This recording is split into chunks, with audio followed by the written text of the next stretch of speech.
Good morning and welcome to STAC Chat. I'm Liz Kaminski and joining me here today is Matt Cavallo and Joe McCabe. STAC Chat is filmed in our very own St. Thomas Aquinas College news studio and is a live show. Now let's start chatting. First topic today, guys, is healthcare, or the Affordable Health Care Act, or Obamacare as more people know it as. So the rollout was on October 1st, and since the rollout, they've been having a lot of issues with the website, and people can't log on, people are having just major issues with it, and everyone has to be covered by March 31st. But with all these glitches, how are people able to get covered? Right. So what do you guys think about this? Well, most of the time, these situations revolve around the actual system themselves. When it comes to certain things like this, if a system overloads, that means too many people are logging on. So a glitch or anything like that is to happen. But when it comes to something like this, they think they anticipate on it already. Right. I mean, Google has millions and millions of people on it every day. Right, exactly. Does Google ever crash? I don't Especially now, it's 2013. In this day and age, it's not common. It's common for sites to be have high traffic. Yeah, exactly, high traffic, and be able to withstand that sustainability. And it's you think a site that was created by the government would be like that, Yeah, so Obama came out recently in the Rose Garden and talked about this and how frustrated he is with this, but do you think they've been working on it, but it really hasn't gotten that much better? Just this past weekend, the whole website was completely shut down. Yeah. So, I don't know. Just don't know how this is going to work out. It is very, very strange. You think they would have modeled after other insurance sites, or in fact, any other websites that take in so many people every day. Yeah, It's just so strange. Especially like I said, they're the government. They should be well informed of this. They can take after sites like Google or even YouTube, YouTube, Facebook, anything. Yeah. And it's disappointing and it's frustrating for people, especially if they don't have coverage and they're trying to get coverage and they can't because of a glitch. Especially with this deadline creeping closer and closer. Yeah. And if you don't have coverage by the state, there's going to be a penalty. But how can you penalize people when they're attempting but just can't get in? Yeah. But speaking of which, the numbers have been a little disappointing. New York is leading with the numbers right now with 134,000 people signed up. But when you think of it in the scheme of things, think of how many people are in New York City alone. Yeah. There's still not that many, and that's just sign-ups, not people who have picked a package and paid their first, Yeah, 136,000 is like a small fraction of the United States of America. Exactly, and New York's the leading one in this. Yeah. New York's the leading state. I mean, frankly, you got to think people are starting to realize now, okay, so they gave us all these different decisions now, and they're giving us all these different packages. Well, having seen this problem come up, what's even the point now? This is just another bump in the road and people are making another decision. Oh, maybe I shouldn't get involved in this. Maybe I should just, steer away from it and get my own plan, focus on something else rather than having to focus on Obamacare. Yeah. But, Yeah, definitely. So it's just a frustrating situation. Absolutely, yeah. So another frustrating situation is still unemployment in this country. So the labor of statistics came out late with the report due to the government shutdown, and it's still at 7.2%, which is down from 7.3%, which was an all-time low in the 5 years so far. So it's still a tough job market out there, and especially for recent college graduates. What do you guys think about the unemployment rate? It's ridiculous because, especially like you just touched upon, college students looking to get a job can't because either they're overqualified or there aren't enough jobs for them to go after. It's not acceptable. And you think, being as we are the United States of America, we are a big power in the world. You think that we would be able to create these jobs and lower that unemployment rate, but we can't. Yeah. I mean, what I find very, very funny is our parents, anybody now today, they all tell us now that they can't retire or they want to retire, but it's getting more and more of a struggle right now. And they remember from years ago how you never even needed college to get into these major jobs. Yeah. And now you need a college degree, you even need a master's degree to get into all these different positions. Yeah. And even if you get all of these degrees, there's a big issue in this country, which the statistics don't show, is underemployment.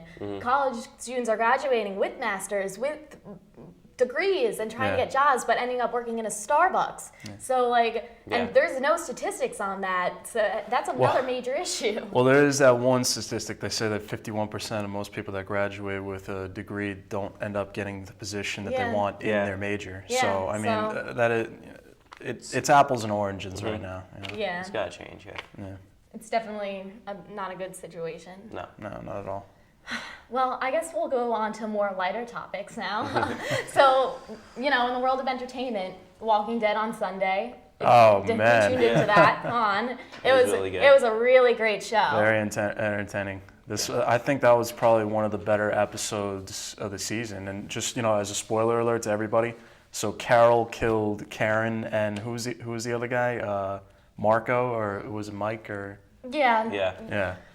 It was just a big twist. Yeah, absolutely. I couldn't believe that at the end. Especially, you need that on TV.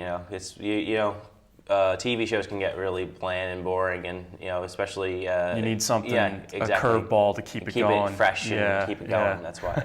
So. All right, now we can move into something a little bit more controversial. So, Orange is the New Black is a television show on Netflix, and some people have been dressing up for Halloween, like different celebrities this weekend. Julianne Hough, an actress, went out and was dressed up for Halloween, but she was dressed up as one of the inmates' crazy eyes, and she had on blackface. She came out on Twitter and she apologized for the use of blackface on her costume. And do you think? And there was a big uproar about this. Do you think that she didn't mean to offend anyone? She loves the character, she said. Yeah. Do you think that it was like a hollow apology? Do you think she had everything else on the costume to say that she had her hair done up in the crazy way, she had crazy eyes on her name tag, she had the orange jumpsuit. Did she need to do the blackface? What do you guys think about that? I mean, I don't think she did it intentionally. I don't think something that's so meaningless like that. I don't think it was just. It was just a misuse of judgment that people just got crazy about, But I mean, there is bad associations with this. You have to do that to everyone would have understood about that. Yeah, no, I don't think so. I mean, it's good that she came out and apologized, but was it an actual apology? Why did you have to do it in the first place? It wasn't really necessary, no. I mean, people do it all the time, though. It's just like a little spoof. I know it is kind of offensive. It is in its own way offensive. Mm-hmm. But, I could see them being a little hollow in their apology, because they always have a publicist who's behind the curtain, or somebody behind the curtain who says, all right, I need you to say this, and you say that. Yeah, damage control. Yeah, just as, look at Miley Cyrus. She had the same thing when that whole thing came out with Splenda, and, I'm sure she had somebody behind the curtain who said, all right, you got to come out with an apology.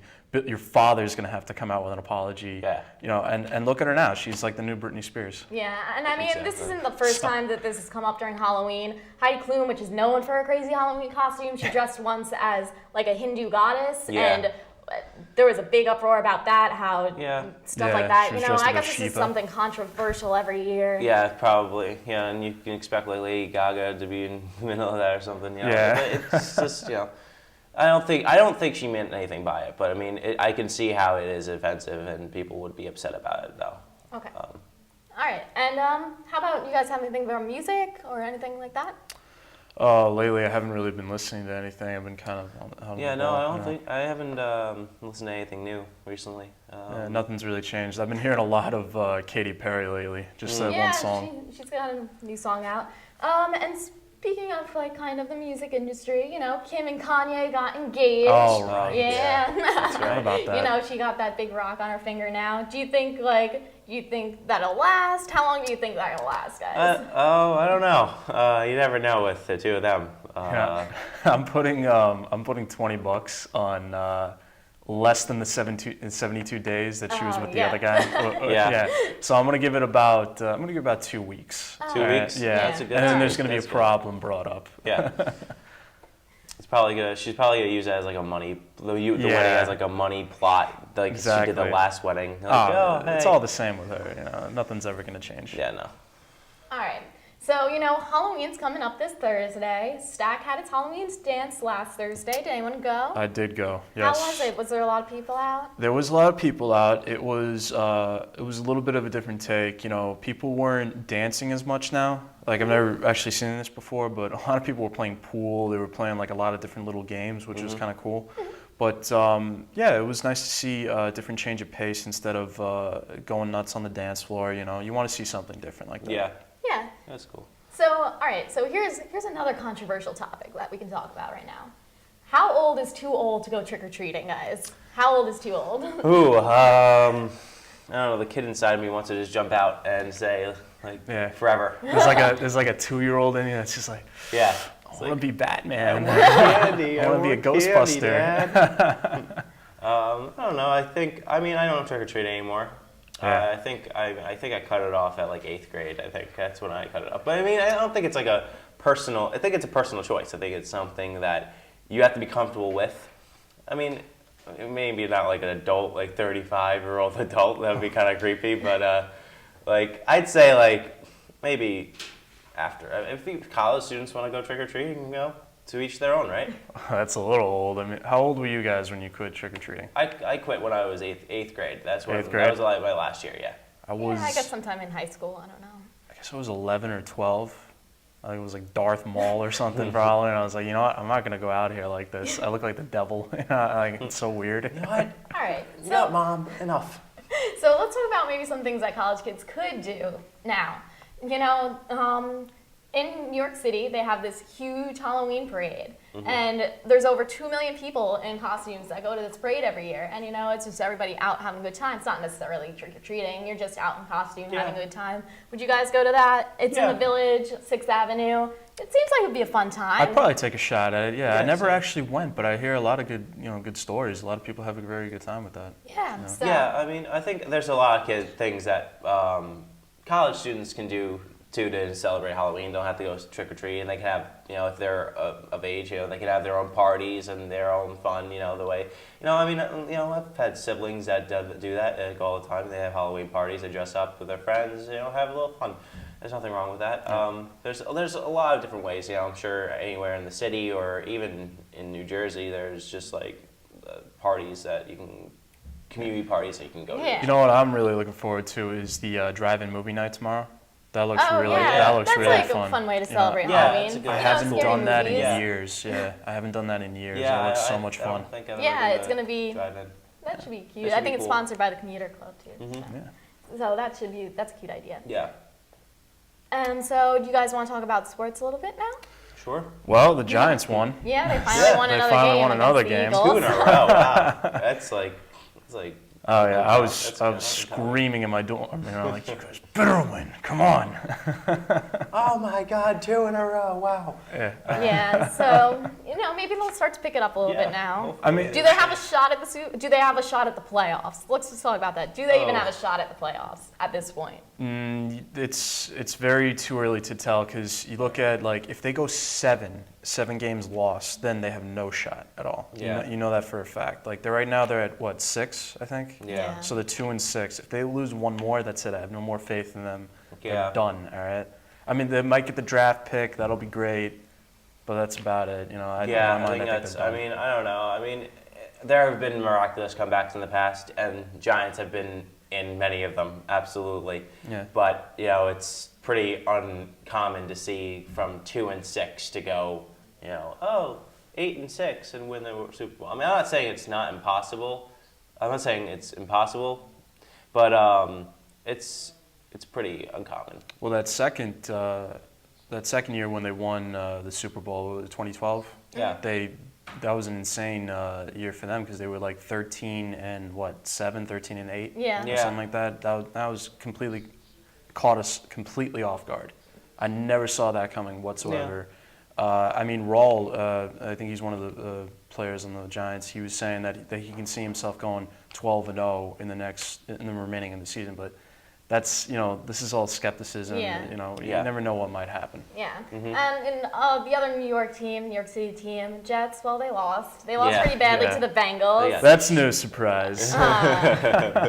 Yeah. I think, what was the score? 9-. Oh, I didn't even bother watching. Ridiculous. After it was in the 40s, I was just like, okay, I'm done. Yeah. It was pretty bad. But, you know, they still have more wins than the Giants right now, you know? Yeah. So they might have a shot.